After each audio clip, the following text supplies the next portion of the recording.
On Thanksgiving Day, my daughter said to me, "The best gift would be for you to disappear." So that's what I did. I paid off their mortgage, took everything they considered theirs, and flew to Hawaii. But what I left on her desk destroyed them forever. Before we continue, please subscribe to the channel and write in the comments what time it is where you are now. I reached into my jacket pocket, feeling the envelope's edge, still believing that night would end with gratitude. The dining room felt warm. Too warm, maybe. The fireplace crackled behind me, throwing orange light across the table where my family sat finishing their Thanksgiving dinner. Through the window, snow fell on Oak Park in thick, lazy flakes. Inside, the chandelier cast everything in soft yellow, making the scene look like something from a holiday card. Maria's photo watched from the mantel, her smile frozen in better times. I stood, pushing back from the table with more effort than I remembered needing.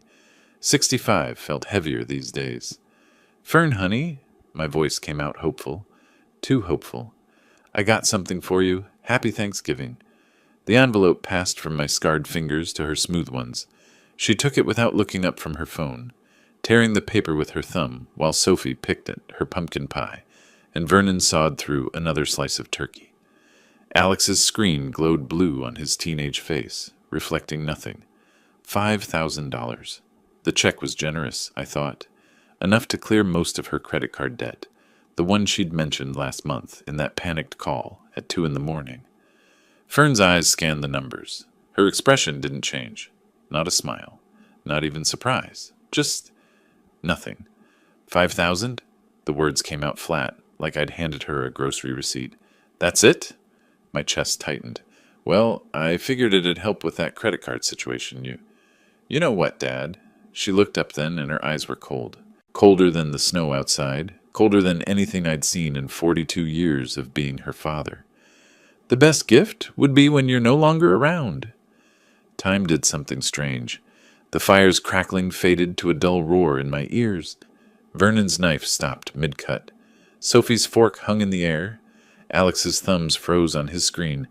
But Fern's face stayed perfectly still, like she'd just commented on the weather. I tried to speak. My mouth opened, but no sound came. My hands started trembling, so I gripped the back of my chair. The leather felt cold and distant under my palms, like everything else suddenly felt distant. The room tilted slightly, or maybe that was just me. Had I heard her right? "What?" The word barely made it past my lips. "You heard me." Fern set the check down on the table. Not in her purse, not in her pocket. Just down, like it was trash. "You're always here, always hovering, always controlling everything with your money. We can't breathe with you around." The fire popped. A log shifted, sending up sparks. "Fern, maybe—" Vernon started, but his voice died the moment she turned her head. "Shut up, Vernon." She didn't even look at him. Her eyes stayed locked on me. "Dad needs to hear this. He needs to understand that we have our own lives, our own plans, and he's always in the way." "Grandpa," Sophie's small voice barely registered. 15 years of mortgage payments. 15 years of showing up when they called, fixing what broke, covering what they couldn't. The numbers started adding up in my head, even as I stood there, watching my daughter explain why the world would be better without me in it. "I just wanted to help," I said quietly. The words sounded weak even to me. "Help?" Fern laughed, but there was no humor in it. "You wanted to keep us dependent, to make sure we'd always need you, always have to come crawling back for money. Well, congratulations, Dad. It worked. We're stuck." Vernon cut another piece of turkey, his eyes fixed on his plate. Sophie's face crumpled, but she stayed silent. Alex scrolled through his phone like nothing was happening. The check lay on the table between the serving dishes. $5,000 nobody wanted. My hands wouldn't stop shaking. I looked around the table, at Vernon's avoidance, at Sophie's worry, at Alex's indifference, at Fern's cold certainty. They'd all been thinking this. Maybe not all of them, but enough. Long enough for Fern to say it out loud on Thanksgiving, with the turkey still warm and my dead wife's photo watching from across the room. "What did you just say?" My voice came from somewhere far away. "About me being gone?" "I said what I said." Fern crossed her arms. "And you know I'm right. When you're gone, we'll finally be free. The house will be ours. Our money will be ours. Our lives will be ours. The fire crackled. Snow pressed against the windows. The chandelier's light felt harsh now, exposing every crack in the facade I'd built, every illusion I'd maintained about what my family actually thought of me.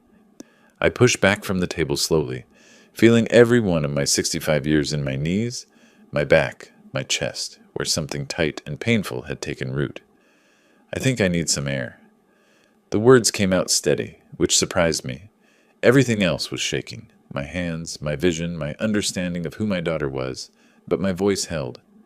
I turned toward the kitchen, away from the table, away from Fern's cold eyes and Vernon's cowardice, and the check that represented 15 years of my life rendered worthless. The kitchen door was only 10 feet away, but it felt like miles. Behind me, Fern said something else, but the words blurred into the fires, crackling, and my heart's pounding. I walked toward the kitchen, each step deliberate, leaving my family at the table with their turkey and their truth. The kitchen door swung shut behind me, muffling the dining room behind it. Fluorescent lights hummed overhead, harsh and clinical after the warm glow of the chandelier. I went straight to the sink, gripping the counter's edge with both hands. The laminate dug into my palms. Outside the window, snow piled up on the back fence, each flake adding to the weight. My reflection stared back from the dark glass. An old man with gray hair and confused eyes. I turned on the cold water, splashed my face. The shock helped. Not much, but enough to pull me back from wherever I'd been drifting.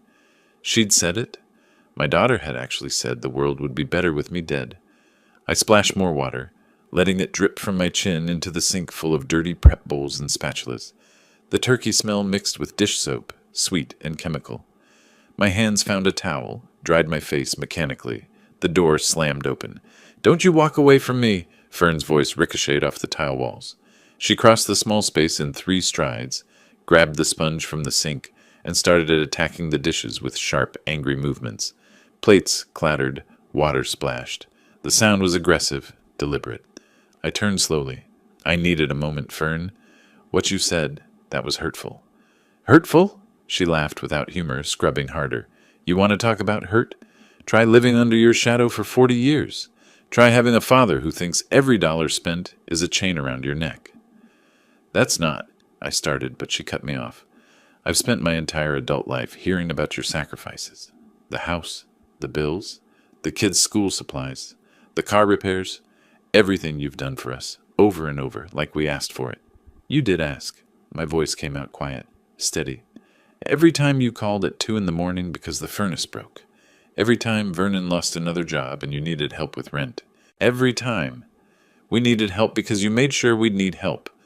The sponge flew back into the sink with a wet slap. She turned to face me fully, water dripping from her hands.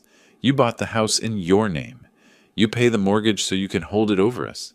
You set it up perfectly, didn't you? Keep us dependent, keep us grateful, keep us trapped." The refrigerator hummed in the sudden silence. Outside, a car passed, its headlights sweeping across the snowy yard. "I bought the house because you couldn't afford it," I said. "You and Vernon were 3 months behind on rent. You had a 6-month-old baby. What was I supposed to do?" "Let us figure it out ourselves." Her voice rose. "Maybe we would have been fine. Maybe we didn't need you swooping in to save us. But you couldn't stand that, could you?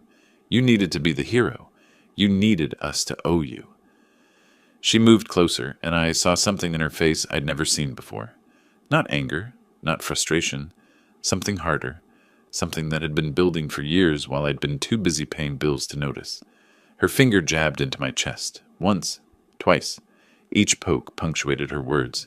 "You, wanted, us, dependent." I stepped back against the counter. "Fern, that's not true. I wanted to help my daughter raise my grandchildren in a safe place. Or you wanted to make sure we could never leave." Another jab. "Make sure we'd always be right here under your thumb, needing you. Because what would you be without us needing you, Dad? Just a lonely old man in an empty house." The words hit harder than her finger. I raised my hands, not in defense, just surrender. "Is that really what you think, after everything?" "I think—" She paused, breathing hard. The anger in her face shifted to something else, something that looked almost like pain but harder. "I think you need to hear this. Mom would have wanted you to hear it. Don't." My voice came out sharp. Don't bring your mother into this. Why not? She knew. She knew you were like this. Controlling, always needing to be the center of everything, always making it about your sacrifices. Your mother? I stopped, swallowed hard. Your mother would be ashamed to hear you talk like this. Fern's face went red. Don't you dare bring Mom into this. She's gone because of the stress you caused. Always working, always absent, always... That's a lie. My voice stayed quiet, but something in it made her pause. That's a lie, and you know it. Your mother had a heart condition. The doctors explained it. You were there. Convenient diagnosis. Fern's arms crossed. Very convenient way to avoid responsibility. The kitchen felt smaller. The fluorescent lights buzzed louder. I could hear my heartbeat in my ears, feel the counter's edge digging into my back. Why are you doing this? I asked. What did I do that was so terrible? Love you. Provide for you. Try to give my grandchildren the stability you never... We want to move. The words came out fast, like she'd been holding them in. Vernon and I. We want to sell the house and move to Arizona. Start fresh. But we can't because it's in your name. Because you'd find a way to stop us. You always do. There it was. The real reason. Not philosophy or feelings or ancient hurts. They wanted the house. They wanted to cash out 15 years of my mortgage payments and disappear to Arizona. I see. The words came out flat, empty. Do you? Do you really see? Fern's voice had shifted from anger to something almost pleading. We're suffocating here, Dad. Vernon can't find work. I'm stuck in retail management. The kids are growing up in your shadow. We need a fresh start, but you won't let us have it. I looked at her, really looked at her. When had my little girl, the one who used to hand me tools in my workshop and call herself my helper, become this stranger? When had help become control in her mind? When had love become manipulation? I'll leave you alone now. I pushed off from the counter, moved toward the doorway that led to the bedroom hall. Yeah, that's right. Her voice followed me, sharp and cutting. Run away like you always do. Can't handle the truth, so you hide, just like with Mom. I stopped at the doorway but didn't turn around. My hand rested on the frame. The house, my house, the one I'd poured 15 years into, suddenly felt like a cage, but I couldn't tell anymore who was trapped in it. I walked into the hallway, leaving Fern alone in the kitchen with the dirty dishes and the cold fluorescent light. I closed the bedroom door behind me and sat in the dark for a long time before turning on the lamp. The rocking chair by the window held me like it always did when sleep wouldn't come.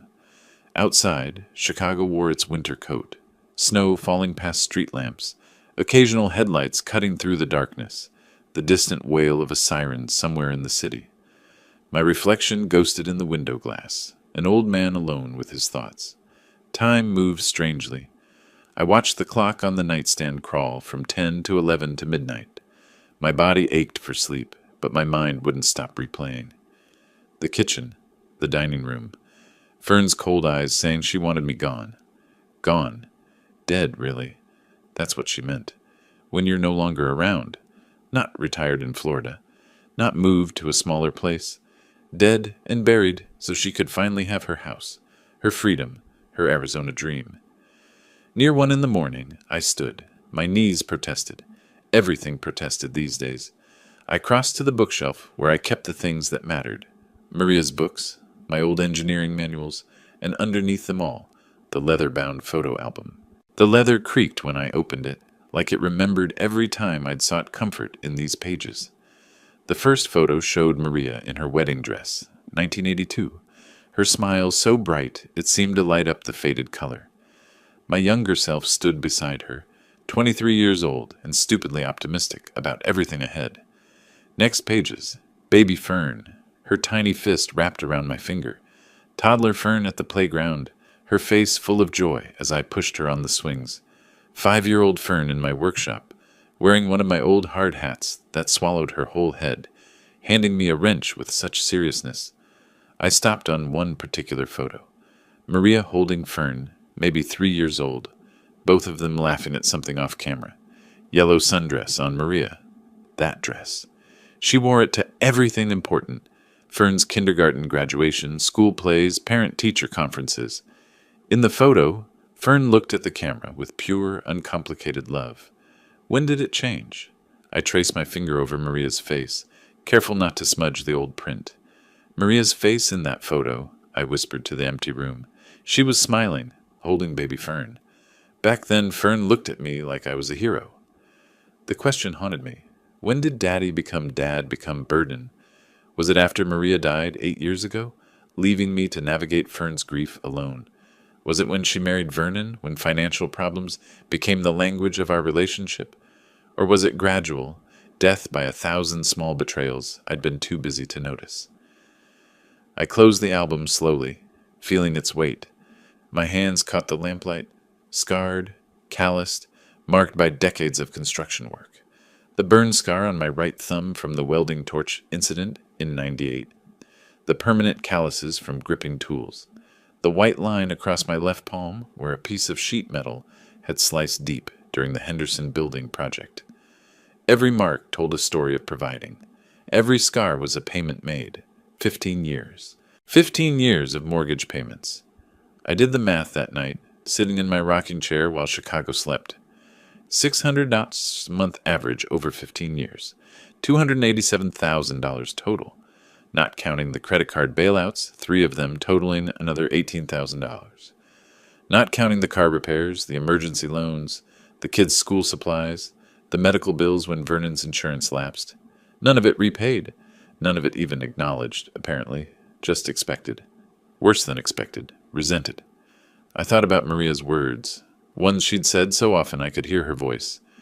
Lem, don't let people mistake your kindness for weakness. She'd say it when contractors tried to underbid me, when neighbors asked for favors they never returned, when Fern started calling more often as an adult, but only when she needed something. I finally understood what she meant. Standing, I walked to the window and pressed my forehead against the cold glass. The city stretched out below, thousands of lights representing thousands of lives. People who probably also struggled with when to help and when to stop helping, when sacrifice became enabling, when love became a weapon used against you. I thought I was building a legacy, I said to my reflection. Turns out I was building a prison for myself. But here's what Fern didn't understand, what Vernon couldn't see, what maybe even I hadn't fully grasped until tonight. I hadn't created their dependency to trap them. I'd created it because I loved them. Because when your child calls crying at 2 a.m, you help. When your grandchildren need winter coats, you buy them. When the furnace breaks in January, you fix it. I'd done what fathers do, what I thought fathers were supposed to do. They'd taken it and twisted it into something ugly, something selfish on my part, when the selfishness was theirs all along. They wanted the house, my equity, my investment, my 15 years, wrapped up in a neat Arizona package, and I was the obstacle. That night, sitting alone in my bedroom while my family slept, or pretended to sleep or hid from me, I decided something.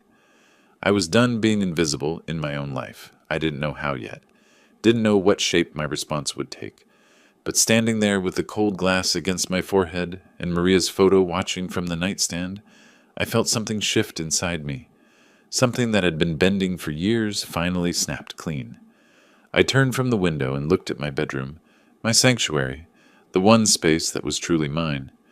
Then at Maria's photo on the nightstand, I picked up the silver frame, its weight familiar in my scarred hands. "I'm sorry, Maria," I whispered to her frozen smile. I tried. I really tried with her. Setting the photo down carefully, I moved to the bed and sat on its edge. Exhaustion pulled at me now, but it was different than before. Not the exhaustion of defeat. Something else. Something that felt almost like relief. I couldn't change the past, couldn't undo Fern's words, or take back my years of sacrifice, but I could control what happened next. The decision was made, even if the plan wasn't. Outside, snow continued falling on Chicago, covering everything in white. Fresh start, clean slate. Maybe that's what I needed too. Not Arizona, something else. Something that would show my daughter exactly what life looked like when I finally, truly, stepped aside. I didn't sleep. When gray morning light finally crept through the window, I was still in the chair, watching the city wake up beneath its blanket of snow. 7 o'clock came without ceremony. My body ached from hours in the rocking chair, but my mind felt sharp, focused in a way it hadn't been in years. Standing took effort, knees protesting, back stiff, but I managed. The hallway stretched quiet and empty before me. No sounds from the other bedrooms. Fern and her family either sleeping late or avoiding me. Both suited me fine. The kitchen held yesterday's ghost, dirty plates still in the sink, the faint smell of turkey gone cold. I ignored it all, went straight to the coffee maker, dumped in grounds without measuring. Strong coffee, the kind that strips paint and keeps construction workers functional through 14-hour shifts. While it brewed, my eyes caught on the cabinet above the refrigerator, the one where I kept important papers. Home documents written on the folders tab in Maria's careful handwriting, back when she managed our filing system. My hand reached up, pulled it down. The folder felt heavier than it should. I set it on the kitchen table, poured coffee so strong it looked like crude oil, and sat. Inside, insurance papers, warranty booklets, old utility bills, and underneath everything, the contract. Cream-colored paper gone slightly yellow at the edges. My signature in blue ink. Date, March 15th, 2010. The numbers swam into focus. Property address, 342 Oak Street, Oak Park. Purchase price, $320,000. Primary owner, Lemuel Gomez. Fern's voice from the kitchen echoed, "It's your house, your name." She was right about that. I stared at that signature, and memory pulled me backward. 14 years. 14 years since that signature. Since the day I'd believed I was helping my daughter build a life. I remembered that day clearly. Spring 2010. Fern had shown up at my old house, the smaller one Maria and I had bought when we first married. Different neighborhood, different life. I'd been 50 then, still working construction full-time, still believing retirement was something distant and manageable. The doorbell had rung just after breakfast. Through the peephole, Fern, tears streaking her face, baby Sophie bundled in her arms against the March cold. "Dad," her voice broke when I opened the door. "Dad, we got rejected." She'd thrust a letter at me. Chase Bank letterhead. Application denied, in bold across the top. I'd read it standing in my doorway while she cried into Sophie's blanket. Credit score insufficient. Debt-to-income ratio unfavorable. Employment history unstable. "What about Vernon's job?" I'd asked, already knowing the answer. Fern's face crumpled further. "He's between positions right now.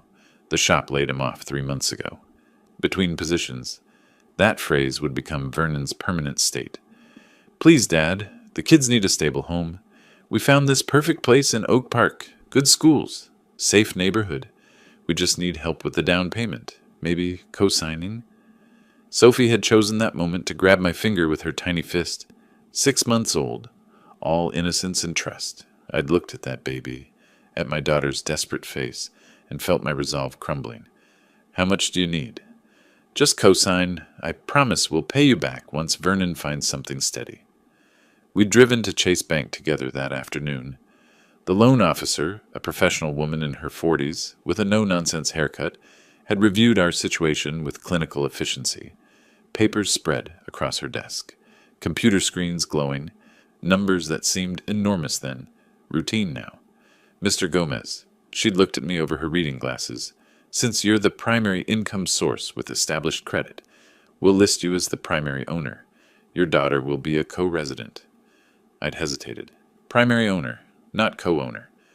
The distinction felt important, but Fern had been bouncing Sophie on her knee, making the baby giggle, and I'd thought, what does it matter? Family takes care of family. "That's fine." I'd signed where she pointed. "Family takes care of family." Fern had hugged me tight when we left the bank, Sophie sandwiched between us. "Thank you, Daddy. You're the best. I promise we'll make you proud." Daddy. That was the last time she'd called me that. The coffee had gone cold in my hand. I was back in 2024, sitting at the kitchen table, staring at that signature from a different life. The contract's fine print suddenly seemed larger, clearer than it ever had before. Primary owner, Lemuel Gomez. Property address, 342 Oak Street, Oak Park, Illinois. Co-resident, Fern Gomez Vernon. Mortgage term, 30 years. Monthly payment, approximately $1,600. I pulled out my calculator, the old one with the big buttons that I'd used for construction estimates. 15 years of payments, 12 months per year, $600 average monthly payment. The numbers added up cold and clear. $287,000, not counting interest rate fluctuations, not counting the times I'd paid extra when they'd fallen behind on utilities, not counting the 3 credit card bailouts totaling another $18,000, not counting Vernon's emergency car repairs that somehow always happened right before Christmas. I took a fresh piece of paper from the drawer, listed it all out in neat columns, the way I used to calculate material costs for building projects.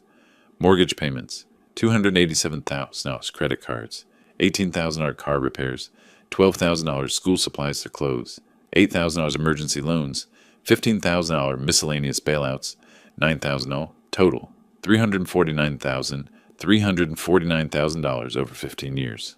Not a single dollar repaid, not even acknowledged, just expected, then resented, then finally weaponized against me. Vernon's between positions had become permanent unemployment. Fern's promises to pay me back had become accusations of control.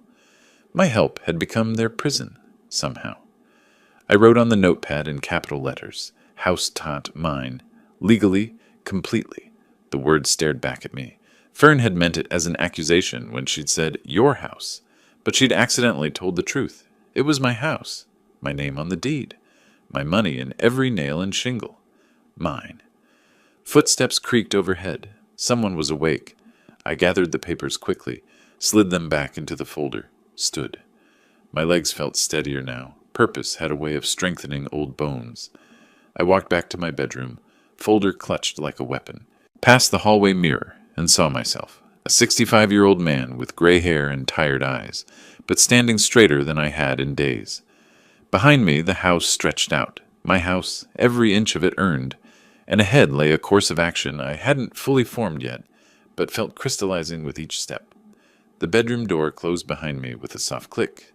I put the folder on my nightstand, next to Maria's photo.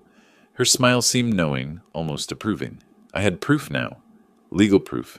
Financial proof. Moral proof, if such a thing existed. What came next was just logistics. I needed professional confirmation of what I already suspected. The phone call from my bedroom felt clandestine, which was ridiculous. This was my house, my decision, my right. But I kept my voice low anyway. Mark Rivera's number was on a business card tucked into my wallet, slightly worn from years of carrying it. We'd worked together 2 decades ago when his firm handled contract law for the construction company. He'd gone solo since then, built a practice that let him keep Saturday hours for friends who needed them. "Mark Rivera? Mark, it's Lem Gomez. I need legal advice." I paused, choosing words carefully. "Can you see me today?" A brief silence, then, "Lem?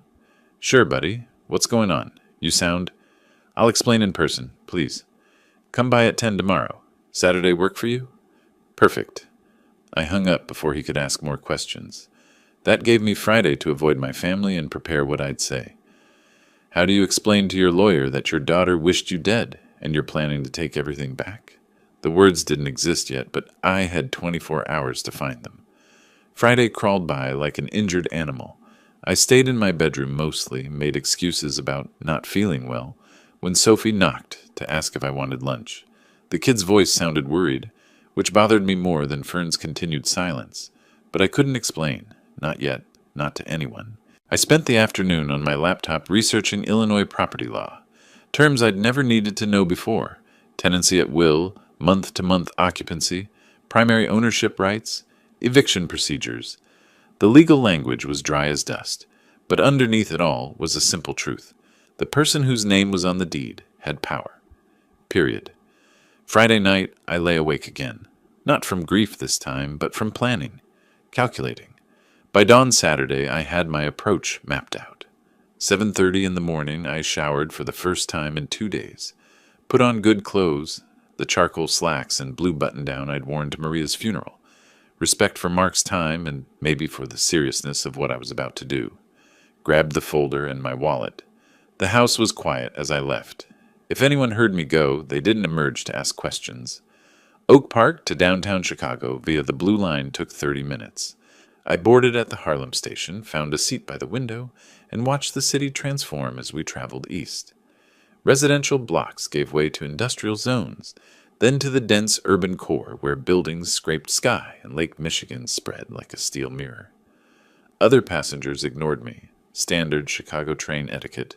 A mother with 2 kids. A teenager with headphones. A man in a suit reviewing documents. All of us cocooned in our separate purposes, hurtling underground toward whatever needed handling. The Washington stop put me 2 blocks from Mark's building. I climbed to street level and got hit with November wind coming off the lake, sharp enough to make my eyes water. Walked fast, folder tucked under my arm like classified materials. The building was all glass and steel, the kind that screamed, success. Marble lobby. Security desk with a board guard who waved me toward the elevators after I signed in. 28th floor. My ears popped during the ascent. The elevator opened to brass letters. Rivera and Associates. Small practice, but quality. A receptionist who looked fresh out of college smiled professionally. Mr. Gomez, Mark's expecting you. Go on back. Second door on the right. Mark's office had the view I'd expected. Floor-to-ceiling windows overlooking downtown. Lake Michigan visible in the distance with ice forming along its edges. The man himself stood when I entered, 50 years old, fit from regular gym time, hair going distinguished gray at the temples. We shook hands. His grip was firm, concerned. Lem, sit! He gestured to the leather chair across from his desk. Want coffee? You look like you could use it. I'm past coffee, Mark. I sat, pushed the folder across the polished wood surface. I need answers. He settled into his chair, pulled the folder closer, opened it. His expression shifted from casual to professional as he scanned the first page. Put on reading glasses. Read in silence except for the occasional rustle of paper and a low that could have meant anything. Minutes passed. Outside, a helicopter crossed the skyline. Inside, I watched Mark work, checking details against something on his computer screen. Probably the Illinois property database, knowing him. He made notes on a legal pad in handwriting that looked like controlled chaos. Finally, he leaned back, removed his glasses, rubbed the bridge of his nose. Lem! His voice carried weight. Legally speaking, this property is entirely yours. Something in my chest loosened. Validation. Explain that. Mark tapped the contract. Primary owner. Your name, your credit, your financial responsibility. Your daughter is listed as a co-resident, which is essentially a tenant designation. She has no ownership stake. You've been making every payment for... He checked his notes. 15 years. Can I take it back? He blinked. Take it back? Lem, you never gave it away. They're essentially tenants living in your property. What exactly are you asking? What if I want them out? Mark whistled softly, set down his pen. That's heavy. They're family. Family that told me... I stopped. Reconsidered. But if I couldn't tell my lawyer, who could I tell? Family that told me the best gift would be when I'm no longer around. My daughter said that, to my face, on Thanksgiving. The office went very quiet. Even the city noise from 28 floors below seemed to pause. Mark stared at me, professional mask slipping to show genuine shock. She said that? Word for word. He picked up his pen again, clicked it twice. A thinking habit I remembered from years ago. Okay, you have every legal right to do this. Illinois law requires notice for eviction. Standard is 30 days without cause. Can I do it faster? They're month-to-month residents without a formal lease, correct? I nodded. Then technically you can give them as little as 14 days. 2 weeks. But Lem... He leaned forward. Are you absolutely sure? This is permanent. Family doesn't come back from something like this. I thought about Fern's cold eyes, Vernon's passive enabling, 15 years of being their safety net, then their scapegoat, then their wished-for corpse. More sure than I've been about anything in a long time. Mark studied me for a long moment, then nodded once. All right, I'll draft the notice. Needs to be formal, in writing. Specify the date they must vacate. Where will you be during all this? Somewhere warm. I hadn't thought it through completely, but the words felt right. Away from all this cold. Away from everything. Hawaii? Florida? Somewhere like that. He turned to his computer, fingers flying across the keyboard. The printer hummed to life behind him. I'm drafting this now. You'll need to serve them personally, or have it delivered by certified mail. Make sure you document everything. Dates, times, witnesses if possible. I watched the printer spit out pages, legal language that would sever 15 years of obligation, 2 weeks' notice that would free me from 3 decades of being the family bank. Mark signed the bottom, slid it across the desk. I'll hold this until you're ready to serve it. Once you hand this over, there's no taking it back. They'll have 14 days from receipt to vacate the premises. I took the envelope, felt its weight. Light as paper, heavy as consequences. Thank you, Mark. Don't thank me yet. He stood, came around the desk, put a hand on my shoulder. Just make sure you're ready for whatever comes next. Family wars get ugly fast. It's already ugly. We shook hands again. His grip conveyed something beyond professional courtesy, respect maybe, solidarity between men who understood that sometimes walking away was the only move left. I walked to his office door, envelope in hand, future secured in writing. Behind me, Mark called out, "Lem? Yeah, for what it's worth, I think you're doing the right thing." I turned, met his eyes. That makes one of us. But I was lying. Standing there in that 28th floor office with the city sprawled below, and legal power clutched in my hand, I felt more certain than I had since Maria died, maybe more certain than I'd ever felt. The door closed behind me with a soft, final click. The train ride back felt different. I had legal certainty now, and an envelope in my coat pocket that would change everything. By the time I reached Oak Park, it was nearly noon. I grabbed lunch at a small diner near the station, coffee and a sandwich I barely tasted, trying to plan next steps. The envelope from Mark sat in my inside pocket like a concealed weapon, loaded, ready. But one more thing needed handling first. Home by 2 o'clock. The house greeted me with silence that felt intentional. No sounds from upstairs, no television noise. The kitchen counter held a note in Fern's handwriting. Went to Outlet Mall, back tonight. F. Perfect. Hours alone. I took off my coat, hung it carefully, walked to my bedroom, tucked Mark's envelope into my nightstand drawer, underneath the photo of Maria, then returned to the living room, to the desk where my old computer sat gathering dust. The machine took forever to boot up, 5 years old, whirring like it resented being disturbed. While it loaded, I made tea, ritual, calm. Sat in the desk chair and looked around the room. This house, my house, every mortgage payment a brick in walls they'd taken for granted. My online banking loaded slowly. Password twice before it accepted me. Then, account summary. Pension account, 187,340 Enough, more than enough. I picked up my phone, found the bank's customer service number on a billing statement from the Home Documents folder. Dialed. Got greeted by an automated system. Thank you for calling Chase Bank. For account information, press 1. For credit card services, press 2. I pressed through the menu, waited, hold music, some generic jazz that was supposed to be soothing but just grated. The clock on the wall ticked. My tea cooled. Outside, shadows lengthened as afternoon progressed. 8 minutes later, a voice. Chase Bank, this is Patricia. How may I help you today? Professional. Friendly. Completely unaware she was about to facilitate my escape. I need information about my mortgage account. I rattled off the account number from memory. 15 years of payments had burned it into my brain. Certainly, sir. Let me pull that up. Can I have your social security number on the answer to your security question? I provided both. She verified my identity with practiced efficiency, keys clicking on her end. Then, all right, Mr. Gomez, I have your account here. What can I help you with? What's my remaining balance? Your current mortgage balance is $43,127.89. The number hung in the air. 43,000. 15 years of payments, and that's what remained between me and total freedom. I want to pay it off. The words came out steady, decisive. Today, in full. A pause. Oh, wonderful. May I ask the reason for early payoff? Standard script question she probably asked everyone. Personal. Of course, the process is straightforward. Once we receive the funds, it'll take 24 to 48 hours to process completely. You'll receive a satisfaction of mortgage document. More typing. How would you like to make the payment?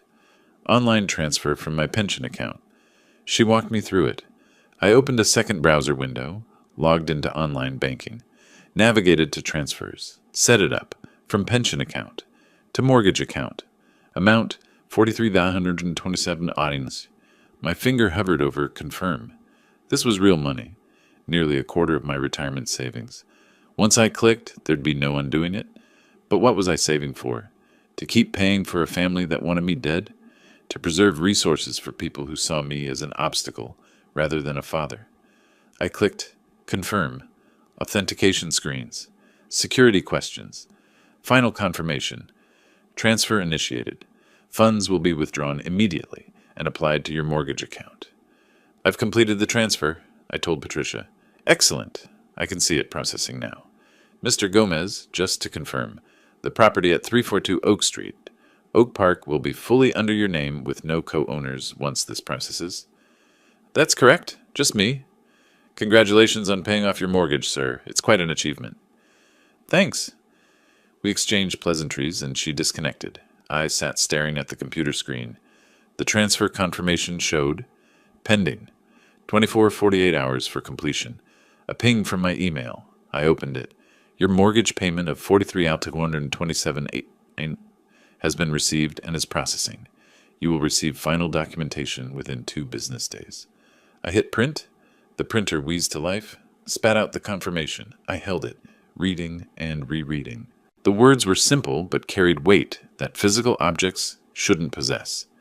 Paid in full, pending final processing. Walking to the filing cabinet felt ceremonial. I opened the Home Documents folder, slid the confirmation in with the original contract, closed the drawer, returned to the couch and just sat there, holding the printed page, letting it sink in. 15 years of payments, $287,000 total with interest. And in one afternoon, one phone call, one button click, I'd taken back what was always mine. The house was mine. The control was mine. The power was mine. For the first time in years, maybe decades, I felt like I was holding the cards instead of being played. Afternoon sun streamed through the windows, turning dust motes into floating gold. The house settled around me with creaks and sighs. Familiar sounds I'd heard 1,000 times, but never really listened to. These were my walls, my floors, my decision. I looked at the printout again. Property address, 342 Oak Street. Owner, Lemuel Gomez. Mortgage, paid in full. When Fern had said your house like it was an accusation, she'd handed me the solution without realizing it. She was right. It was my house. Legally, financially, completely. She'd just never understood what that meant. A car door slammed outside, distant. Probably a neighbor. But it pulled me back to reality. The family would return eventually. I needed to hide evidence, act normal, wait for the right moment. I stood, folded the printout, tucked it back in the filing cabinet, closed and locked the drawer, pocketed the key. When I turned around, the room looked exactly as it had an hour ago.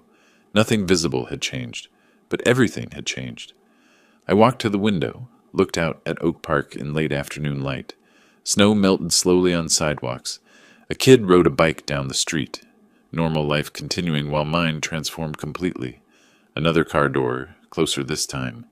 Voices, Fern's sharp tone carrying even through glass. They were back. I smoothed my face into neutrality, checked my reflection in the window. The man looking back appeared calm, composed. They'd never guess what I'd done while they were buying things they didn't need with money they didn't have. The front door opened. Footsteps. Shopping bags rustling.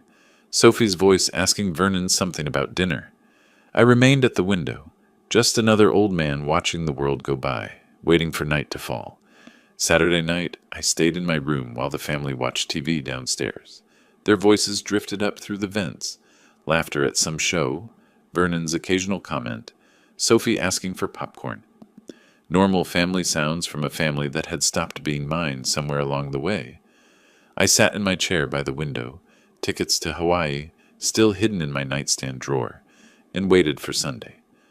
Morning came cold and gray. I woke at 6:30 to silence. They were sleeping late after their shopping expedition. Perfect.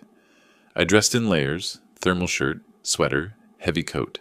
Left a note on the kitchen counter. Going out. L. Nothing more. They didn't deserve explanations anymore. The Red Line train from Oak Park to downtown took 40 minutes. I sat near the back, watching Chicago wake up through dirty windows. Sunday morning riders, a nurse in scrubs heading to a hospital shift, a young couple dressed for brunch, a man my age with a grocery bag. All of us moving through the city with separate purposes, invisible to each other. Michigan Avenue greeted me with December's particular brand of misery. Wind off Lake Michigan cut through my coat like it had a personal grudge. The magnificent mile lived up to its name even in winter. Massive stores with elaborate window displays, holiday lights strung between buildings, tourists bundled against the cold taking selfies with shopping bags. I walked with no destination, hands deep in pockets, just needing to be somewhere that wasn't home. Past Macy's with its animated holiday windows. Past Tiffany's where engagement rings sparkled under spotlights. Past families emerging from brunch. Kids hopped up on pancakes. Parents looking exhausted but content. The crowd made me invisible, which felt right.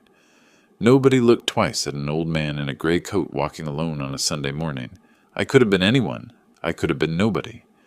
Then I stopped. The travel agency storefront wasn't particularly large, wedged between a luggage store and a Starbucks. Pacific Dreams Travel in blue letters above the door. But the window display hit me like a physical force. A poster. Enormous. Maybe 6 feet wide. Escape to Paradise. Hawaii. 7,999. In bold yellow letters across the top. Below, Waikiki Beach at sunset. Turquoise waters so clear you could see the sandy bottom. Golden sand stretching to impossible palm trees. Sky painted in oranges and pinks that didn't exist in Chicago's gray December palette. A woman walking into the surf, her back to the camera, arms outstretched like she was embracing the ocean itself. I stood there on Michigan Avenue, wind whipping around me, staring at that poster like it was showing me a different planet. My reflection ghosted in the window glass, old man, tired eyes, gray hair, superimposed over tropical paradise. The contrast was almost funny. Almost. When was the last time I did something just for myself? The thought arrived fully formed. No preamble. I couldn't remember. Years? Decades? Everything had been about Fern, about the grandkids, about paying for their lives, while mine remained on hold. Even Maria's death hadn't freed me. I'd just channeled grief into more giving, more sacrifice, more believing that eventually they'd appreciate it. The poster's price tag glowed. $799. I had $143,000 in my pension account. Simple math. 0.55% of my remaining savings for 2 weeks in paradise. Less than a rounding error. Less than one mortgage payment from the 15 years I'd already spent. But something held me back. Was this running away? Was this cowardice? Then I remembered Maria's voice. Not from memory, but from a conversation we'd had 20 years ago. Sitting on the back porch of our old house, drinking lemonade on a hot summer evening. "Lem," she'd said, "someday when we retire, let's go to Hawaii. Just us. No obligations, no schedule. Just sun and ocean." We never went. There was always something. Fern needed help. Money was tight. Maria got sick. Always something. "This isn't escape," I said aloud, surprising myself. A passing woman glanced at me, old man talking to himself, and hurried on. "This is what you earn when you finally stop letting people take." The decision crystallized. I pushed open the door. A bell chimed. Inside was warm enough to make my glasses fog. Tropical posters covered every wall. Maui waterfalls, Big Island volcanoes, Kauai cliffs. Steel drum music played softly from hidden speakers. The smell hit me. Coconut air freshener, aggressive but not unpleasant, like the room was trying to convince you that you'd already left winter behind. Behind a desk cluttered with brochures sat a woman in her 30s, dark hair pulled back, professional smile warming when she saw me. "Good morning. Looking to escape the cold?" "You could say that." I approached the desk, unzipping my coat. "Tell me about Hawaii." Her eyes lit up. Commission radar, probably, but genuine enthusiasm, too. "Our most popular package, 2 weeks on Oahu, beachfront hotel in Waikiki, round-trip flights included. Activities, car rental options, everything you need." She pulled out laminated brochures, spreading them like cards. "When were you thinking? How soon can I leave?" She blinked, fingers pausing over her keyboard. Let me check availability." Typing, eyes scanning the screen. "We have seats available December 3rd. That's Tuesday." 2 days. 2 days from making the decision to being on a plane. The speed felt reckless and perfect. Perfect. Book it. Wonderful. Her professional mask slipped to show genuine surprise. People usually needed to think, consult spouses, check calendars. Solo traveler? Yes, just me. Okay, let me pull up our Oahu packages. More typing, more brochures. She walked me through options. Basic hotel room, $7.99 package. Upgraded beachfront room, add $400. Ocean view suite, add $800. Flight times, early morning or afternoon. Rental car, yes or no. Activities packages. Snorkeling, helicopter tours, dinner cruises. I chose without hesitation. Upgraded room, morning flight. No rental car, I'd walk or take ride shares. No activity packages, I'd figure it out as I went. She calculated, fingers flying across calculator keys. Total comes to $1,947, including all taxes and fees. That includes round-trip flights, 14 nights at the Hilton Hawaiian Village, that's right on Waikiki Beach, incredible views, and airport transfers. I handed her my credit card, not the pension account, keeping that separate, pristine. The card disappeared into the machine. She made small talk while it processed. Weather in Hawaii, perfect always. Best restaurants, endless options. Things to do. Beach, mostly beach. Really beach is the point. The receipt printer churned. She handed me papers. Boarding passes, hotel confirmation, a glossy folder labeled Your Hawaiian Adventure. Tickets for Tuesday morning, 9 a.m. departure from O'Hare. Arriving Honolulu, 12:30 p.m. local time. Celebrating something special? She asked, stapling documents together. I looked at her, young, optimistic, probably went to Hawaii herself once and never stopped talking about it. How could I explain that I'd spent 15 years paying someone else's mortgage, that my daughter wished me dead, that I'd finally decided to stop being a doormat and start being a person? You could say that? I smiled. First genuine smile in days. A new beginning. Her answering smile was warm, uncomplicated. Well, congratulations. You're going to love it. The ocean is like nothing else. I left the agency holding my papers like they were sacred documents. The bell chimed behind me. Outside, December wind tried to rip the folder from my hands, but I held tight. 2 weeks, Waikiki Beach, sun and ocean and no responsibilities. No Fern, no Vernon, no guilt. I stood on Michigan Avenue, Christmas lights twinkling overhead, shoppers flowing around me like water around a stone, and felt something I hadn't felt since before Maria died. Anticipation. Not dread, not obligation, not weary resignation. Actual anticipation for something good coming toward me. The tickets confirmed. December 3rd, 7 a.m. check-in. 48 hours from now, I'd be on a plane heading west, leaving everything behind. I started walking back toward the red line, folder tucked inside my coat against the wind. Chicago's cold couldn't touch me anymore. I was already somewhere warmer. Sunday evening, I avoided dinner, stayed in my room with my tickets spread on the bed, like treasure maps. Monday morning, Fern left for work at 8. I heard her car start, listened until the sound faded. Vernon's voice drifted from downstairs, taking the kids to Sky Zone, back by 6. By 4 p.m., I had the house to myself. The kitchen felt different in the late afternoon light, golden December sun slanting through windows, making everything look warmer than it was. I sat at the table where we'd eaten Thanksgiving dinner, barely a week ago, where Fern had handed me my death wish, wrapped in casual cruelty. Blank paper, blue pen, deep breath. Dear Fern, I crossed it out. Too soft, too familiar. This wasn't a letter from a father. This was a legal notification from a property owner. Fern and Vernon. Better, formal. Both names, both responsible. By the time you read this, I'll be gone. Not gone the way you... Stopped. Too emotional. Too much explanation. They didn't deserve my reasoning. Just facts. I crumpled the paper. Started again. The second attempt was worse. Too angry, too detailed about every betrayal. The third was too cold, almost cruel. I wasn't trying to hurt them. Just establish boundaries they should have recognized years ago. Fourth attempt. I wrote slowly, weighing each word like it was evidence in court. Because it was, in a way. This note would be read, reread, probably shown to lawyers or friends, or posted online in some desperate bid for sympathy. Every word needed to be defensible. When I finished, I read it aloud to the empty kitchen. Fern and Vernon, by the time you read this, I'll be gone. Not gone the way you wished on Thanksgiving, but gone from your life in a different way. I've paid off the mortgage. The house at 342 Oak Street, Oak Park, is now entirely in my name. You'll find the proof attached. You have 14 days from today, December 2nd, 2024, to vacate the property. I'll return on December 17th. If you're still here, I'll proceed with legal eviction. This isn't cruelty. This is consequences. You wanted me gone. Now you're gone. But on my terms, not yours.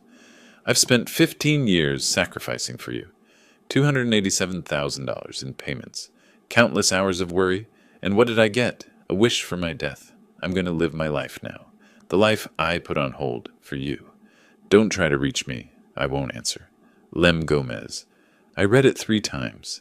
Every word felt right. Cold, maybe, but fair. The hardest part had been getting the tone right. Not angry, not sad, just done, complete, final. I thought about adding something softer. A line about hoping they'd learn from this. A mention of Sophie and Alex, how I'd miss them. But why? They wouldn't appreciate it. Fern would twist any softness into leverage for manipulation. This was perfect. Surgical. Clean. I went to the file cabinet in the living room, unlocked it with the key I kept on my keychain, found the mortgage satisfaction document, paid in full, stamped in red across the top, folded it carefully, returned to the kitchen, folded the note around the document. Both fit perfectly into a large manila envelope from the drawer. Sealed it, wrote on the outside in black marker, Fern and Vernon, read immediately. Now for placement. The counter? Too easy to overlook. The fridge? They might not see it until morning. I needed somewhere central, unavoidable, where they'd encounter it the moment they entered. My eyes landed on the crystal vase in the center of the table. Wedding gift from Maria's family. Heavy cut glass that caught light and threw rainbow prisms across the walls. Maria had loved that vase. She'd placed it there 20 years ago, kept it filled with fresh flowers every week until she got too sick. I lifted the vase carefully, placed the envelope underneath, lowered the vase back down. Its weight pinned the envelope perfectly. They'd have to move Maria's legacy to see their consequence. The symbolism wasn't lost on me. Stood back, checked from the doorway. Impossible to miss. The envelope's corner stuck out from under the vase like a flag. Anyone entering the kitchen would see it immediately. Perfect. My bedroom felt like a departure lounge.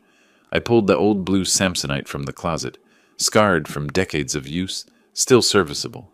Laid it open on the bed. Packing felt ceremonial, each item chosen deliberately. Swim trunks, bought 3 years ago for a pool party I never attended. 3 Hawaiian shirts still in their packaging, bought on impulse, never worn. Too casual for an engineer's life. Shorts, sandals, sunscreen SPF 50, sunglasses, a paperback, Lonesome Dove. 800 pages I'd always meant to read but never had time. Everything folded precisely, corners aligned, no wasted space. Old construction habit, efficient packing, maximum utility, minimum bulk. The suitcase zipped closed with a satisfying sound. Finality. I set it by the bedroom door, ready for tomorrow's 5 a.m. departure. Phone next. I changed the voicemail message. I'm away. Don't call. I'll contact you when I'm ready. Practiced it twice before recording. Not if I'm ready. When. Keeping control. The decision to reconnect would be mine, on my timeline. Set the alarm, 5 a.m. Check the Uber app. Ride to O'Hare scheduled for 5:45 a.m. Confirmed. Check the tickets. United Flight 1204. O'Hare to Honolulu. Departure 9 p.m. Gate C24. Check-in opens at 7 a.m. 2 hours was plenty. Everything ready. I sat on the edge of the bed, looking at my packed suitcase, thinking about the envelope waiting in the kitchen. Tomorrow morning, Fern would come downstairs to make coffee. She'd see the crystal vase, see the envelope, lift the vase with irritation at something blocking the table's center. Then she'd read it. I tried to imagine her face. The shock, the disbelief, the rage, the panic when she realized this wasn't negotiable, wasn't fixable with tears or promises or manipulation. I'd spent so long being afraid of her disappointment, her anger, her judgment. Now I felt nothing. Not satisfaction, not revenge, not even sadness. Just a clean, clear sense of boundaries finally drawn. The window showed darkness, falling. 5:30 p.m. Vernon and the kids would be home soon. I heard his car in the driveway, doors slamming, kids' voices as they entered through the front door. Sophie calling something about dinner. Vernon's response lost in the general noise. I stayed in my room. Didn't go down. Let them wonder where I was, if I was even home. Tomorrow morning, they'd have their answer. Tomorrow morning, everything changed. I looked at Maria's photo on my nightstand, her smile captured 3 decades ago, forever young, forever knowing. I hope you understand, I whispered. I tried. I really tried with her. But trying had limits, even for a father, even for family. I turned off the lamp, lay on top of the covers, fully dressed minus shoes. Tomorrow required an early start, but sleep felt impossible. Too much adrenaline, too much anticipation, too much of everything I'd bottled up for 15 years finally finding release. The house settled into its evening routine around me.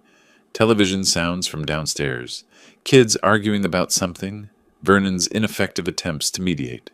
Normal family sounds from a family I was about to leave behind. In 12 hours, I'd be gone. In 14 hours, they'd know. In 16 hours, I'd be 35,000 feet over America, heading toward an ocean that had waited decades for me to finally arrive. The alarm pierced darkness at 5 a.m. I silenced it immediately. Old construction habit, waking on first ring to avoid disturbing others. Ironic now, given that disturbing them was exactly my intention. Dressed in the dark, jeans, t-shirt, jacket, comfortable clothes for a long flight. My hands found each item by memory. The house breathed around me, old wood settling, furnace clicking on, that particular silence of pre-dawn when everyone sleeps. I took my suitcase from where it waited by the door, paused at the threshold, listening. Down the hall, Vernon's snoring, thick, rhythmic, the sound of a man who'd never lost sleep over anything important. Beyond that, nothing. Sophie and Alex dead to the world on a school morning they wouldn't be attending. Fern silent in whatever dreams she had. The stairs creaked despite my care. 3rd step, 7th step, 10th. I knew exactly which ones sang and avoided them anyway. Old habit, sneaking out for early work shifts without waking Maria. Now sneaking out for freedom. Kitchen doorway, I stopped. The crystal vase caught ambient light from the street, throwing faint prisms across the table. The envelope underneath remained undiscovered, waiting like a landmine. One more sleep cycle separated Fern from detonation. I could have left it somewhere else. Could have texted after landing. Could have done this 1,000 gentler ways. But gentle had gotten me nowhere for 15 years. I turned away, walked to the front door, opened it carefully. Cold December air hit my face. Sharp, clarifying, real. Closed the door behind me with a soft click that sounded like punctuation. Final sentence. Paragraph break. End of chapter. The Uber waited. White Toyota Camry. Driver named Ahmed according to the app. 30s maybe. Tired eyes in the rearview mirror. He helped with my suitcase without comment. Another early airport run, nothing special about me. Terminal 3, United? Yes. We pulled away from 342 Oak Street. I looked back once. The house sat dark, except for a single porch light I'd forgotten to turn off. Windows black, secrets sleeping inside. One family's comfortable lies about to become uncomfortable truth. Then we turned the corner, and it disappeared. I-90 at 5:45 a.m. on a Tuesday. Eerily empty. Occasional semi-hauling goods somewhere. Early shift workers. Other airport runs. We flew east, headlights cutting through darkness. Downtown Chicago's skyline visible in the distance. Lit towers against lightning sky, indifferent to individual human dramas playing out in its shadow. Ahmed didn't talk, which I appreciated. The radio played soft jazz. I watched Chicago pass. Industrial zones, suburbs, airport hotels, finally the massive terminals of O'Hare rising like spacecraft about to launch. Terminal 3, United. Ahmed helped with my bag, accepted the tip I'd added through the app, drove off. I stood for a moment on the curb, watching other travelers flow into the terminal. Families, business people, that particular energy of 6:30 a.m. departures. Inside, chaos disguised as order. Check-in kiosks beeped, screens directing people through electronic steps. I touched the screen, entered my confirmation number, watched my boarding pass print, seat 17A, window. Perfect. Bag drop swallowed my suitcase on a conveyor belt, tagged for Honolulu. Watching it disappear felt symbolic, my old life traveling ahead of me, waiting to be unpacked in paradise. Security line moved fast this early. Shoes off, belt off, laptop out, except I didn't have a laptop. Just a carry-on with book, sunscreen, wallet, phone. Walked through the metal detector. No beep. No secondary screening. Just another traveler among thousands. Gate C-24. I arrived at 7:15. Ridiculously early for a 9 a.m. flight. Bought overpriced coffee, $6.50 for burnt airport brew, and sat in an uncomfortable chair designed to prevent sleeping. Watched other passengers gather. A young couple, probably honeymoon. A family with 3 kids, already wired at 7 a.m. Business travelers in suits pecking at laptops. Solo travelers like me, though most looked purposeful, where I felt, what? Liberated? Escaped? Reborn? All of the above. My phone sat silent in my pocket. 8 a.m. came. 8:15. 8:25. 8:32. It started. First vibration, Fern Mobile on the screen. I watched it buzz, let it go to voicemail. 8:33. Again. Ignored. 8:34. 8:35. 8:37. Continuous. Relentless. Desperate. I placed the phone face down on my thigh. Couldn't see the screen, but felt each vibration like a heartbeat. Other passengers glanced at the insistent buzzing. Annoying, that guy who doesn't answer his phone. 8:40. 12 missed calls. I sipped coffee. It was terrible. I sipped again. 8:45. Voicemail notifications stacked up. I didn't listen. Didn't need to. Could imagine perfectly. Shock giving way to anger, giving way to panic. The whole cycle Fern ran whenever life refused to bend to her will. 8:50. Another call. I stared at the phone, watching Fern Mobile flash with each ring. Debated. Letting it ring made a point, but so did answering once, showing her I was calm while she was chaos, showing her that her distress didn't move me anymore. 8:55, she called again. I answered, "What is this, Dad?" Her voice came through so loud that I had to hold the phone away from my ear. Nearby passengers looked over, that guy causing a scene. I lowered the volume, pressed the phone back to my ear. "You found the note. Good. You can't do this. This is our home."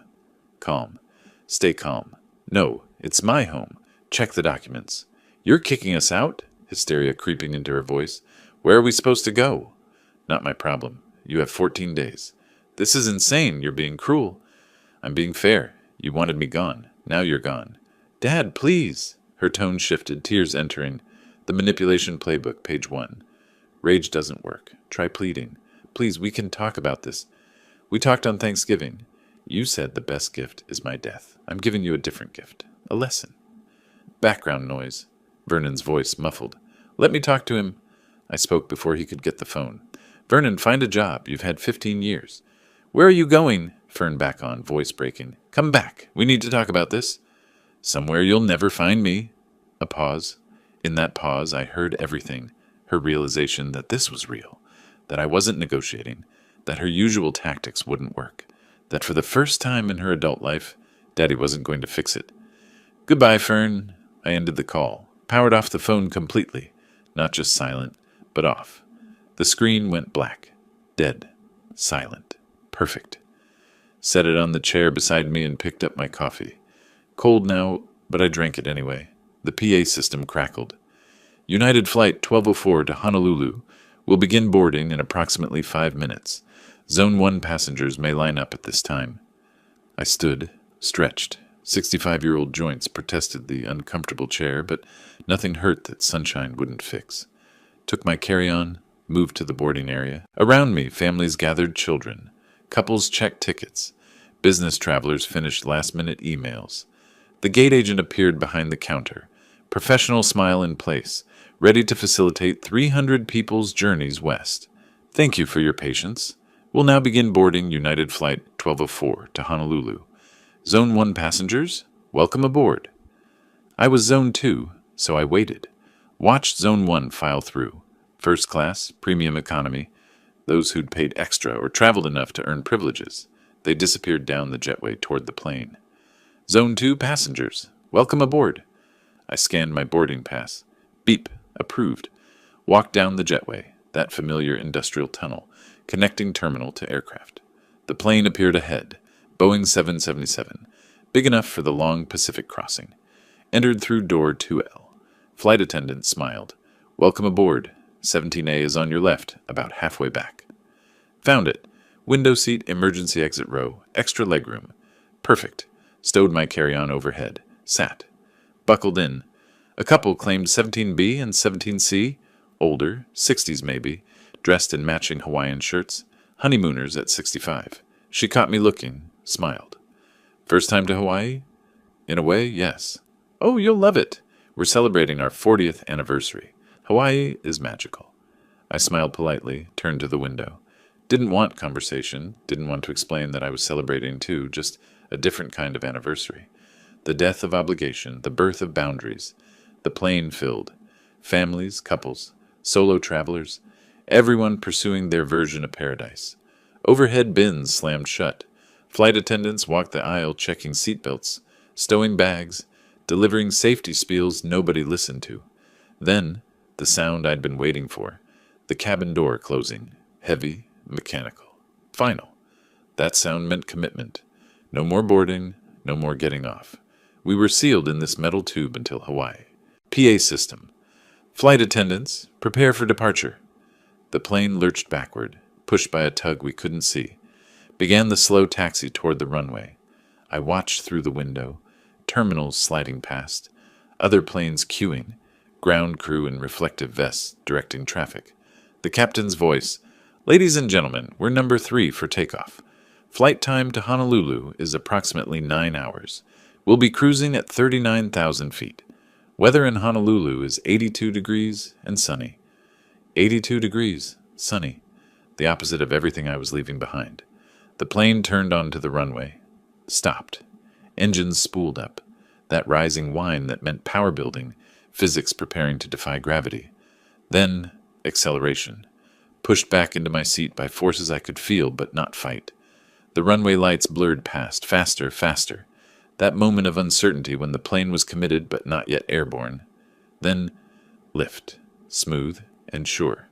The wheels left pavement. Chicago began falling away below. Banking left, climbing, the city spread out beneath us. Grid of streets, frozen Lake Michigan catching morning sun. Tiny cars on highways. The dense downtown core where I'd made my escape plan real. All of it shrinking, becoming abstract, becoming past. At 35,000 feet, the plane leveled.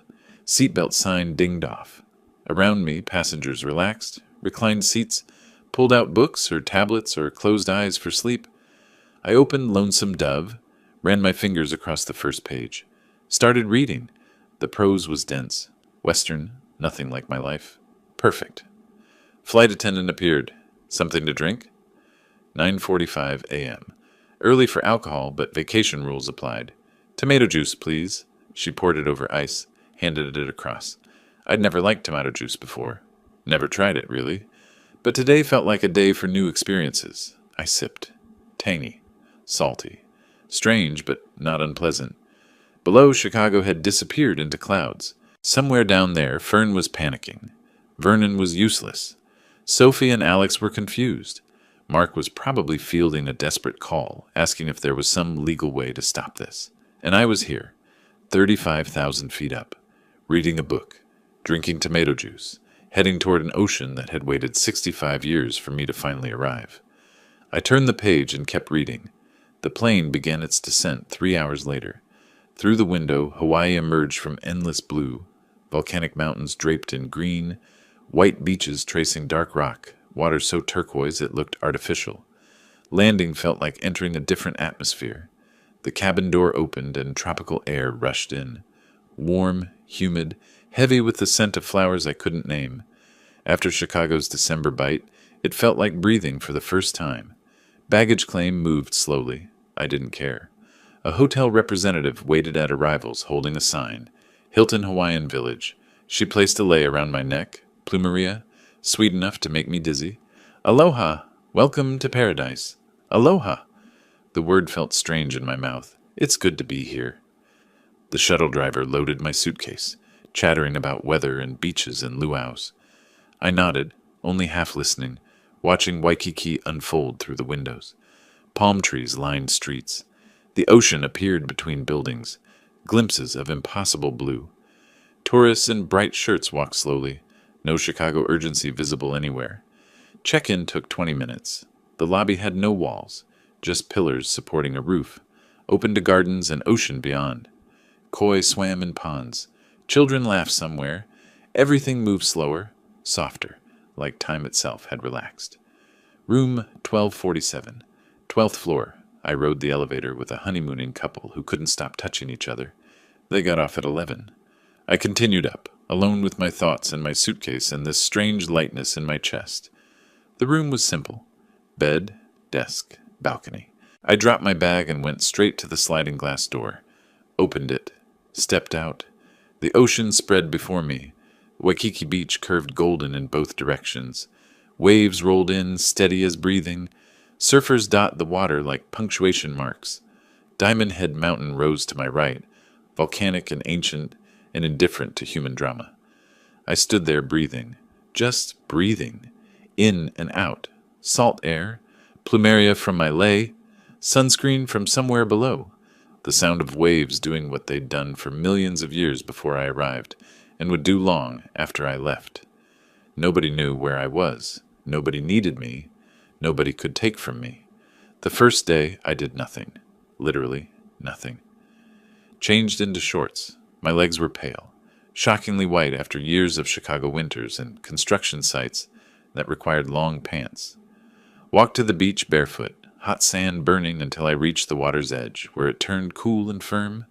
Rented a chair and umbrella from a cheerful kid who called me Uncle. Lay down, closed my eyes. The ocean provided its soundtrack, waves breaking, rhythm older than humanity, children's laughter, distant music from a hotel bar, a jet ski buzzing somewhere, birds I couldn't identify making calls I'd never heard.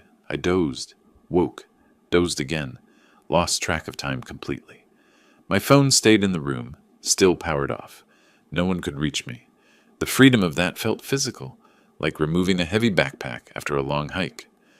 When the sun started setting, I walked back to my room, showered, ordered room service, ate on my balcony watching the ocean turn from blue to gold to gray, slept for 10 hours straight. The next morning I tried surfing.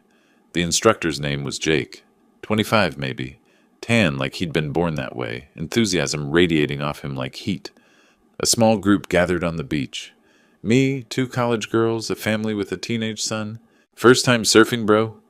First time doing anything just for fun in 15 years. Jake paused, board under his arm, reading my face. Whoa, heavy. Well, let's get you on that board. On sand, it looked easy.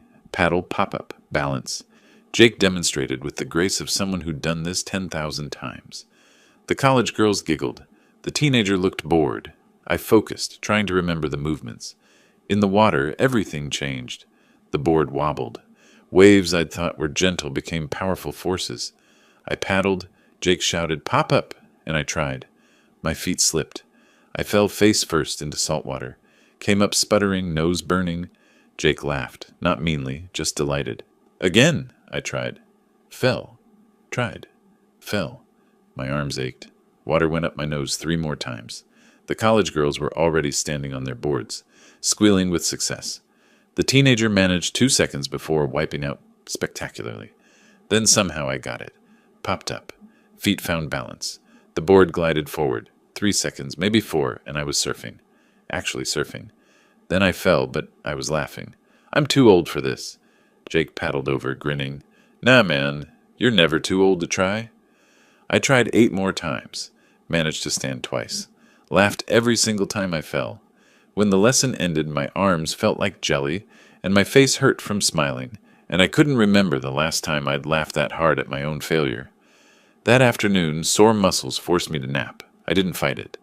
Day 3, I hiked Diamond Head. Woke early to beat the heat. Took an Uber to the trailhead. The path climbed steeply, switchbacks and stairs and tunnels carved through volcanic rock. Sweat poured down my back. My legs burned. Other hikers passed me. young couples, families with energetic kids. I kept going, slower but steady. The summit opened up like a revelation. 360 degrees of view, ocean stretching to infinity, Waikiki tiny below, mountains marching into distant haze. Wind whipped up from the crater, cool and clean. I stood at the railing, breathing hard, feeling my heart pound, and felt more alive than I had in years. Tourists took selfies. A family asked me to photograph them. I obliged, handed back their phone. Nobody knew my story. To them, I was just another old guy hiking a mountain. Perfect. Descent was easier. At the bottom, I bought shave ice from a truck. Rainbow-flavored, artificially sweet, tongue-freezing cold. The best thing I'd ever tasted. The days blurred into rhythm. Farmer's market. Bought fresh pineapple, juice running down my chin, sticky and sweet. Poke bowl for lunch. Raw ahi tuna with soy and sesame, tasting like the ocean itself. Afternoon, beach chair, book, dozing. Evening, Mai Tai at sunset, rum strong enough to warm my chest, watching the sky turn impossible colors. One evening, a luau, fire dancers spinning flames, hula dancers telling stories with their hands, ukulele music floating over the audience. I sat next to a retired couple, Tom and Linda from California, 70s, holding hands like teenagers. "Are you here with family?" Linda asked during intermission. "No, just me. First solo trip." Tom nodded approvingly. "Good for you. We've been coming here for 20 years. Best decision we ever made." "I should have done this sooner." Linda patted my arm. "Better late than never, honey." Another day I did nothing again. Found a palm tree near my hotel, spread a towel, opened Lonesome Dove, read 50 pages, dozed, woke to find a hermit crab investigating my book. Laughed. The crab scuttled away, offended. No one needed me. No one called. No one took from me. On day 7, I rented a kayak. Single person, bright yellow. Paddled out past the reef where the water deepened from turquoise to navy. The bottom disappeared beneath me. Fish darted below, silver flashes in crystalline water. My arms ached, but it was a good ache, earned through choice rather than obligation. I stopped paddling, let the current drift me, floated, stared at the sky. A pelican landed nearby, regarding me with one yellow eye before diving for fish. I laughed. This bird had no idea who I was. Didn't know about mortgages or ungrateful daughters or 15 years of sacrifice. Didn't care. Just wanted fish. That evening, back at the hotel, I showered sand off for the dozenth time and smiled. Found myself smiling more. Ordered Ono fish for dinner, local catch, perfectly grilled. The waiter was friendly without being intrusive. The beer was cold. The sunset was free. Halfway through my meal, I realized I'd been here a week. 7 days. Only 7 more until I had to return. Didn't want to go back. Not yet. At the hotel business center, I found a brochure. Big Island Volcano Tours. Day trip available. Pictures showed red lava, volcanic craters, steam vents. Something wild and raw and completely unlike anything in Chicago. I picked up the brochure, looked at my laptop, could book a flight for tomorrow. Inter-island flights ran constantly. Just a quick hop over, see the volcano, come back same day. Why not? I opened the laptop, pulled up the booking site, and started typing. I woke early the next morning, packed a small backpack, and caught the 7 a.m. inter-island flight to Kona. The plane was tiny, propeller-driven, maybe 30 seats. Rose quickly over Oahu, banking west toward the Big Island visible in morning haze. 45 minutes later, we descended over black lava fields that looked like the moon had fallen into the Pacific. Rental car desk, quick process. Young woman handed me keys to a white sedan. Volcano Park is about 2 hours northeast. Road's good, but watch for rain up in elevation. The drive revealed Hawaii's strange geography. Coastal desert giving way to rainforest, giving way to volcanic wasteland. I climbed from sea level to 4,000 feet. Temperature dropped. Mist appeared, then real rain, heavy enough to need wipers. Hawaii Volcanoes National Park. I paid the entrance fee, took a map, followed signs to Kilauea Crater, parked in a half-empty lot, grabbed my jacket, actually cold up here. December rain and elevation conspiring against tropical paradise. The crater viewpoint took my breath. Massive caldera, maybe a mile across, dropping into earth like a wound. Steam vents hissed along the edges. Deep in the center, red glow visible even in daylight. Active lava lake, churning and molten. A park ranger gave a talk to gathered tourists. Young guy, early 20s, enthusiastic about geology.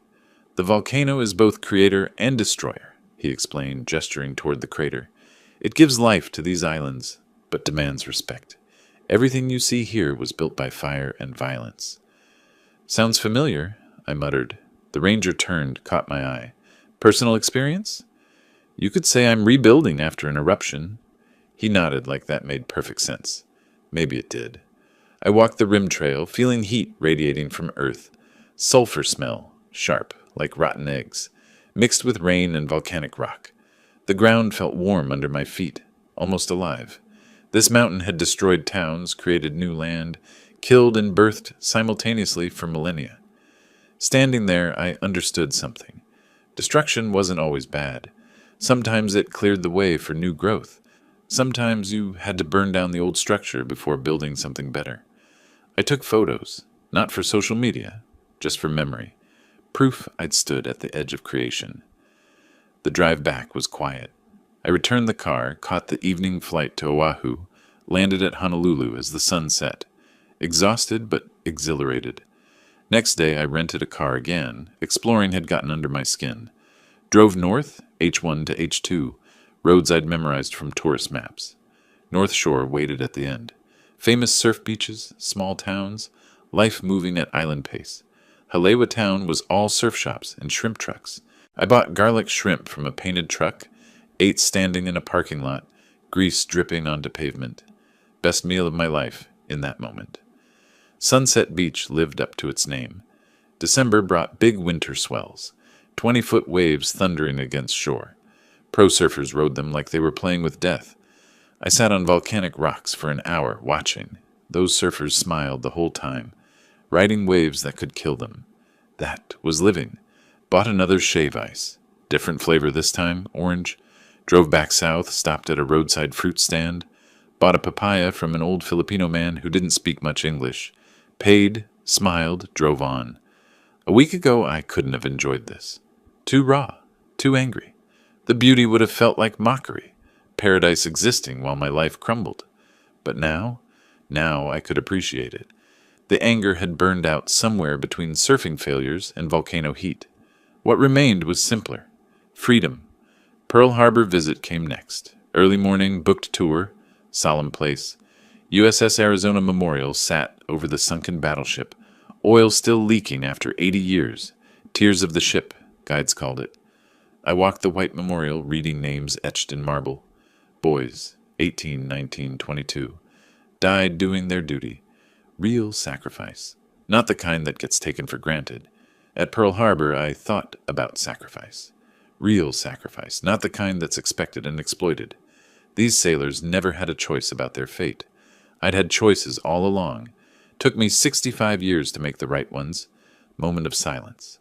Not prayer, just respect. Quiet acknowledgement that some things matter. Left feeling reflective. Bought a small history book from the gift shop, something to remember. My last full day arrived faster than I wanted. Didn't book any tours. Instead, walked to an ABC store, ubiquitous Hawaiian convenience stores, bought a small notebook. Found my palm tree again, the one where the hermit crab had visited. Sat with pen and paper. Started writing. Not a diary, just thoughts. I came here to escape. I'm leaving with a plan. Listed possibilities. Sell house or keep and rent. Smaller apartment. Return to Hawaii. Longer stays monthly. Part-time consulting, engineering, my choice of projects. Volunteer somewhere, dating. The thought felt strange but not impossible. First time in years I was thinking about wants, not obligations. What did I want to do with the rest of my life? I collected shells while thinking. Small ones, worn smooth by waves. Sophie used to love shells. Brief pang, missed my grandkids, but didn't linger on it. They'd still be there when I was ready to reconnect. If I was ready. Packing day came with mixed feelings. Left the lei on the bed, couldn't take fresh flowers through customs. Folded clothes that smelled like sunscreen and salt. Room checkout. Last walk on the beach. Evening at the hotel bar. Ordered local beer, Kona Brewing, something light and tropical. Bartender wiped glasses, friendly smile. Heading home? Yeah, but it'll be different now. He nodded like he'd heard similar statements from every tourist. Always is. Hawaii changes people. My last night's splurge, oceanfront restaurant outside the hotel. Tablecloth, real silverware, menu with no prices visible. I ordered lobster tail, celebrated myself. The waiter brought it with drawn butter, lemon garnish that looked too pretty to eat. Last night in paradise? He asked, setting down the plate. Yeah, heading back to reality tomorrow. He studied my face. You look different than when you arrived. More relaxed. I feel different. Thank you. Come back soon, yeah? I will. I meant it. I promised myself that. The sunset that night was blood red, violent and beautiful.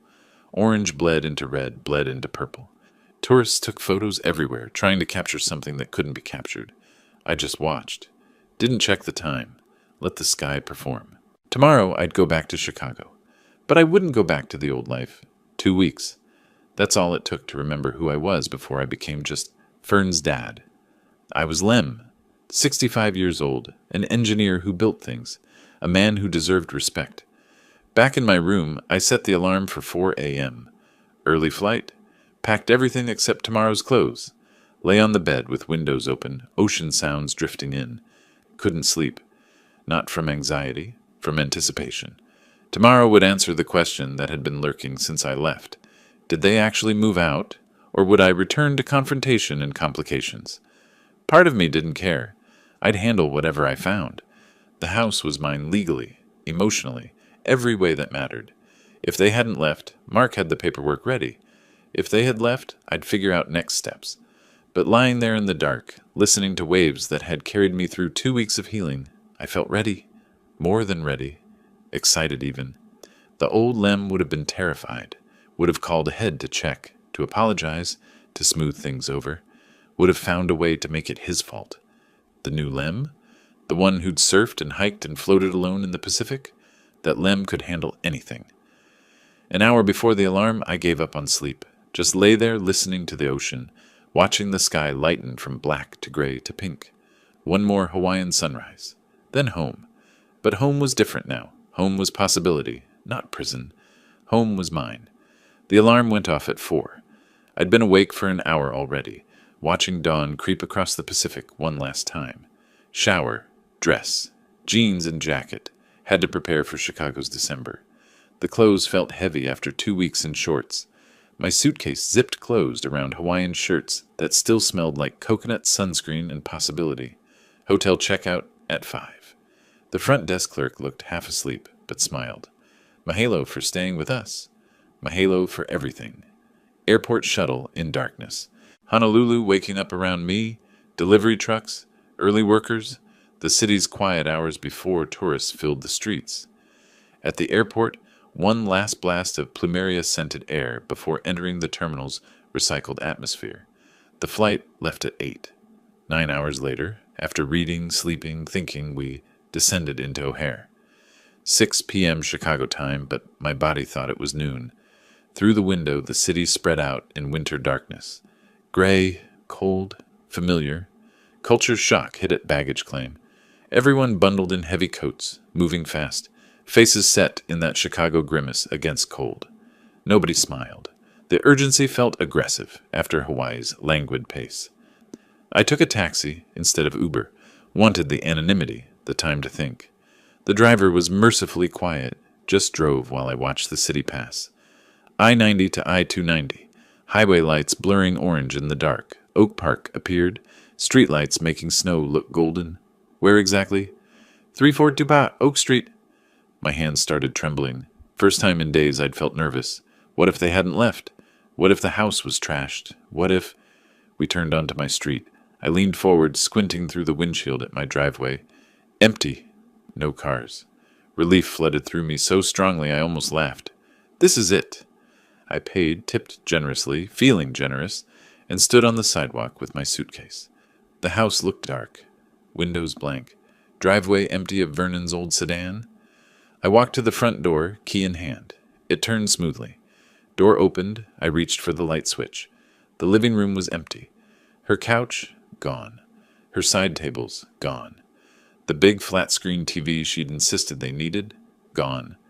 Only my recliner remained, the one Maria had bought me for my 50th birthday, sitting alone in the middle of the empty room like an island. I walked through slowly, turning on lights. Kitchen, her table gone. My small two-person table remained against the wall. Refrigerator hummed.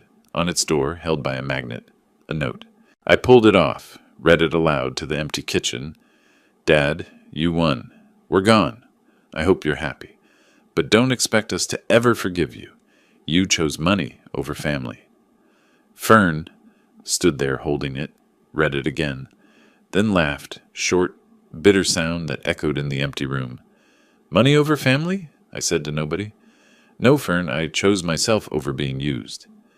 Ripped the note in half. Dropped both pieces in the trash can. They landed with a satisfying flutter. Continued the tour. Master bedroom. My bed, my dresser, untouched. Guest room where they'd slept. Completely empty. Carpet showed rectangular marks, where furniture had pressed for years. Kids' rooms. Bare walls, empty closets. Nothing left but dust bunnies in corners. Bathroom. Their toiletries gone. My shaving kit exactly where I'd left it. I sat on the stairs between floors, taking it in.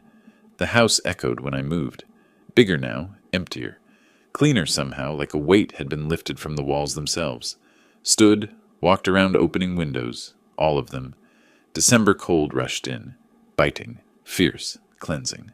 Let it blow through, clearing out 15 years of resentment. My phone, turned off since the plane, sat in my pocket.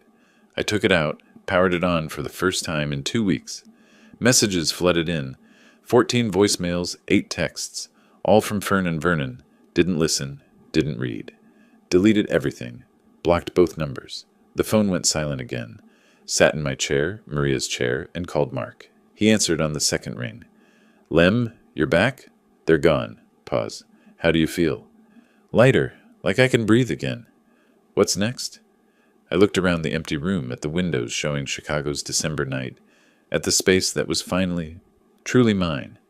I'm thinking, maybe sell this place, get something smaller, or spend more time in Hawaii. I don't know yet.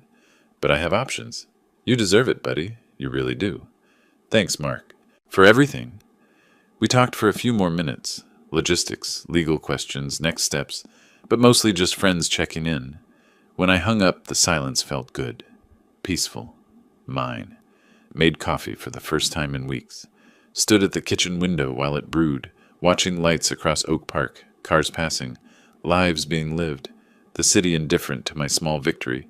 The coffee tasted like home. I took it to the living room, sat in my chair, looked at the space around me. The house was empty, but for the first time in years, it felt like mine. I walked through each room again, slower this time. No Vernon's mess. No Fern's complaints. No tension humming under every interaction. Just silence. Pulled up photos on my phone. Hawaii. Surfing wipeout. I was laughing in the shot, halfway off the board. Diamond Head summit selfie. Sweaty and grinning. Sunset from the farewell dinner. Sky impossibly red. 2 weeks. That's all it had taken to remember I was more than a bank account. More than a doormat. They thought I'd crumble. That I was too old. Too soft. Too dependent on them for purpose. They were wrong. The sunset in that photo was just the beginning. I opened Maria's photo drawer, small chest in the bedroom where I kept things I couldn't throw away. Found her picture, the one from our 40th anniversary. Her smile, captured forever at 61, before the illness took her. I did it, Maria. My voice sounded strange in the empty house. I chose myself. Finally. Set the photo down gently. Felt like she'd approve. Like maybe she'd been waiting for me to find this strength all along. 65 years old. A house in my name. A tan from Hawaii. And a plan for the rest of my life. Fern wanted me gone. She got her wish. But not the way she expected. I won. Not because I was cruel, but because I finally chose me. Chicago stretched outside my window, gray and beautiful and full of possibility. Tomorrow, I'd start planning, maybe call a realtor, maybe book another Hawaii trip, maybe both. But tonight, I just stood here and breathed. The house was empty. My life was full. Tomorrow, I'd start planning. Tonight, I just stand here and breathe. If you like this story, please like this video, subscribe to the channel, and share your impressions of this story in the comments. To listen to the next story, click on the box on the left. Thank you for watching,